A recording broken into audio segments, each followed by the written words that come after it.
오늘 이틀째 사전투표가 진행되고 있습니다. 지금 10시 현재 투표율이요 23.33%입니다. 과거에 비해서 1.7% 정도 앞서가는 수준인데 과거 투표들에 비해서 투표율이 아주 높은 것처럼 호들갑을 떨었지만 시간이 갈수록 그 격차는 줄어들고 있다.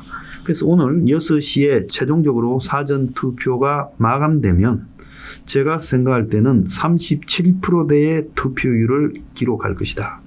그래서 지난 20대 대선보다 크게 높지 않은 조금 높은 수준이 될 것이다. 이렇게 보고 있습니다. 그래서 오늘 오후 6시에 사전투표를 이틀간 한 것을 마감하면 38%대 초중반 정도 투표율이 될 것이다.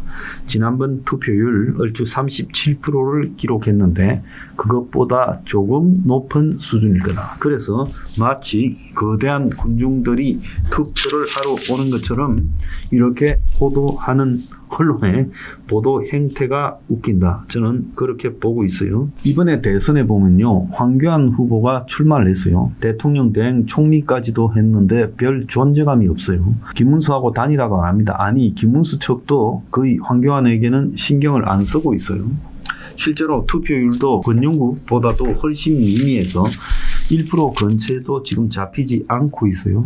그런데 황교안이 왜 출마했을까? 부정선거 건수를 잡아서 이번 대선도 부정선거가 지배했다. 그래서 김문수는 참으로 편하게 됐습니다.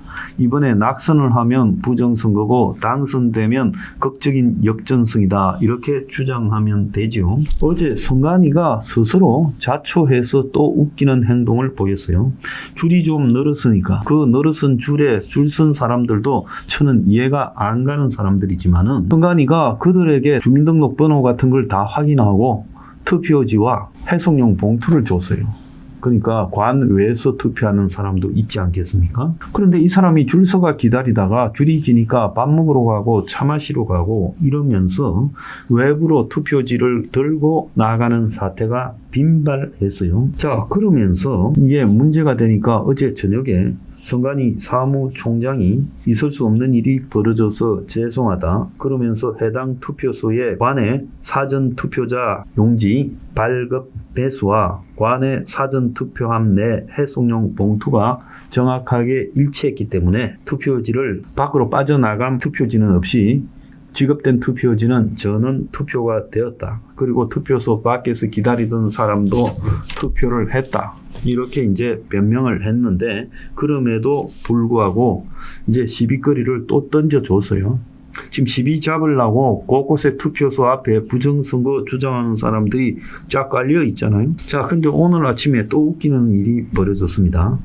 지금 강남구의 사전투표 관리관들이 포함된 카카오 단체 채팅방에 대치 이동해서 투표를 2번 한 사람이 적발됐다라는 그런 글이 올라와서 어젯밤에 경찰이 112 신고를 받고 수사에 착수했다는 거예요. 그래서 이번에 보수가 지면 또 부정선거가 될 것이다. 성관이가 자초했고 이재명은 당선돼도 부정선거 시비에 또 휘말릴 수밖에 없게 됐다. 자, 이겁니다. 두 번째로는 사전투표 870만 명, 19.6%가 투표를 했는데요. 이 투표가 사실은 별 의미가 없습니다. 호남이 투표율이 높고 영남이 좀 낮았는데 영남에는 사전투표 하지 말자라는 부정선거론자 스콜들의 선동이 좀 먹혔기 때문에 영남은 본 투표일 날 2월 3일 날 투표가 많겠죠. 그리고 호남 사람들은 빨리 이재명이 찍어주고 싶어서 몰려가서 저렇게 투표를 했죠. 그런데 사전 투표가 조금 높았다 하더라도 본 투표가 지난번보다 높을지 저는 그러지 않을 수 있다고 봅니다. 이번에 후보들이 워낙 매력이 없어가지고 투표를 포기하는 사람이 상당히 많을 거라고 보고 있어요. 그렇기 때문에 사전 투표를 보고 전체 투표율이 높을 것이다라는 것은 착각이고 본 투표가 의외로 좀 낮을 수 있다라는 것을 제가 추정합니다. 그리고 지금 깜깜이 선거를 주도하고 있는 게 이준석이에요. 지금 여론조사가 이제 발표되지 못하도록 그렇게 되지 않았습니까? 27일 날까지만 여론조사하고요. 그래서 이제 어제까지 마지막 조사한 것은 좀 나왔지만은 이제 오늘은 이제 여론조사가 하나도 안 나오고 있죠. 자, 이 상태에서 오늘 내일 그리고 1, 2일까지 매주 월요일 날 12시까지 진행이 돼요. 그러면 대선이 지금 어떻게 되고 있는가에 대해서는 아무도 전혀 모르지요. 다만 후보들은 알고 당도 알 거라고 봅니다. 자, 비공식으로 공개하지 않는 여론조사를 다수 각 당에서 실시할 걸로 저는 보고 있습니다. 그래서 후보들은 자신의 지지율이 어떻게 변하고 있다라는 부분을 다 알고 있어요. 자, 그러면 그렇게 해서 후보들이 알고 있다면 마지막에 굉장한 승부수를 둬야 되는데 왜 안 할까? 특히 지금 언더독 2위로 좀 처져서 따라가고 있지요. 지난번에 윤석열과 이재명의 차이보다는 객관적으로 그거 한 2배, 3배 정도 처졌죠. 그러면 김문수는 어차피 이렇게 끌려가다가 맥없이 질 선거에 뭔가 폭탄 선언을 하거나 뭔가 엄청난 폭로를 하든가 마지막 승부수를 둬야 될 건데 왜 안 할까? 막상 2위가 돼서 쫓아가다 보면 지금 김문수가 탄핵 여파로 보수가 지지부진했고 또 보수의 후보들이 정리되지 않았을 때 워낙 많이 지는 것처럼 나왔다가 보수의 후보가 정리되고 난 이후 김문수가 2주 동안에 투표율이 많이 올랐지요. 자, 그래서 1주, 2주 만에 내가 투표율이 좀 많이 오르고 이재명이가 지지율이 떨어졌기 때문에 자, 이 추세로 가면 본선에서 내가 역전시킬 거라고 그렇게 자기 믿음에 빠져 있다는 거예요. 대부분의 대선이 2등으로 쫓겨가던 사람이 마지막에도요, 한 방을 날리지 않고 맥없이 집니다. 지난번에 이재명이도 그랬잖아요.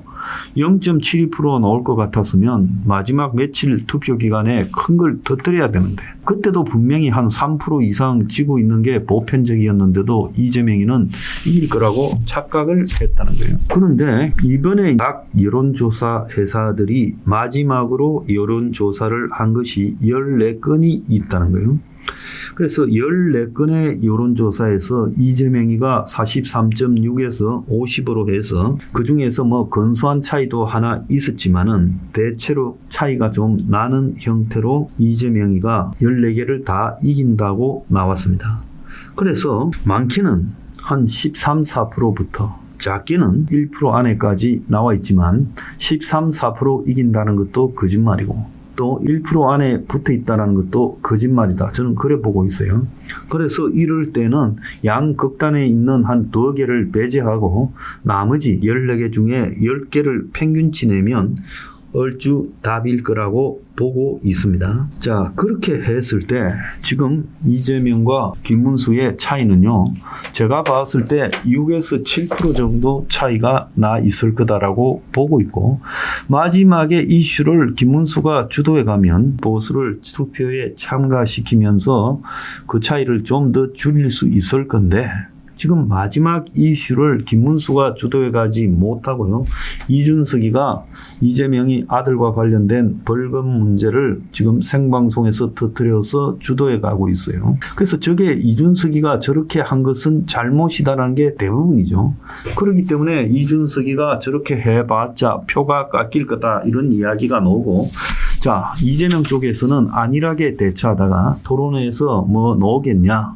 그냥 적당히 받아치고 적당히 그냥 부인하고 시간만 끌면 된다 생각했다가 의외로 이준석이한테 제대로 한 방을 맞았어요. 이번에 대선 과정에서 제일 센 걸 한 방 때린 사람이 이준석이가 이재명의 아들 문제를 가지고 이재명을 생방송에서 뺀 겁니다.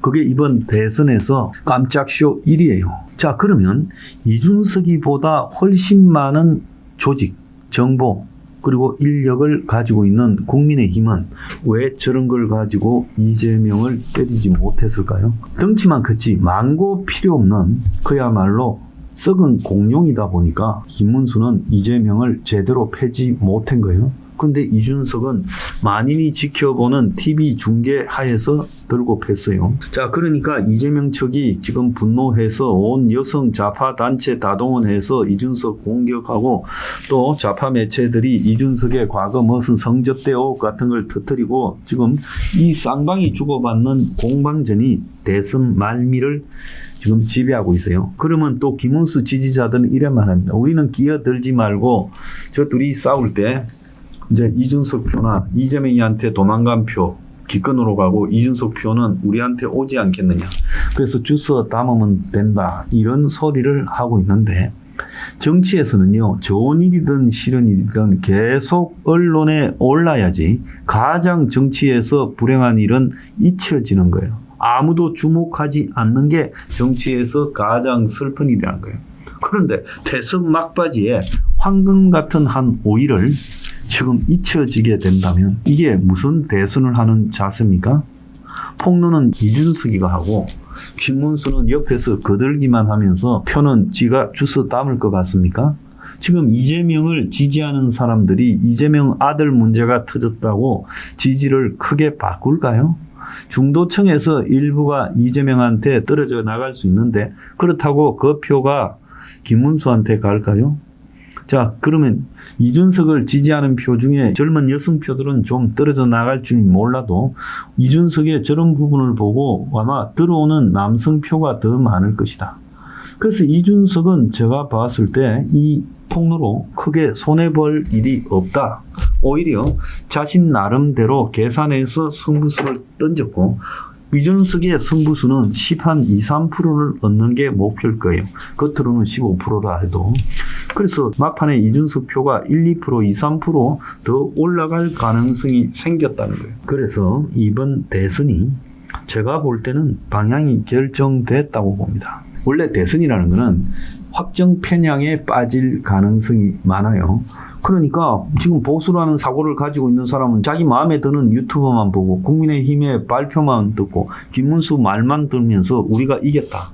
자, 쭉 올라오다가 역전시켰다. 그래서 투표일 날 역전될 거다. 이렇게 기대하고 있죠. 근데 지금까지 단 한 번도 여론조사 금지일 이전에 지던 사람이 이기던 사례가 없습니다. 김문수가 유일한 사례가 될 거라고요? 됐으면 좋겠는데 문제는 유일한 사례가 될 만큼 김문수에게 매력이 뭐가 있습니까? 그래서 확정 편향에서 벗어나서 객관적으로 보면 선거가 많이 기울었다. 그렇게 저는 보고 있습니다.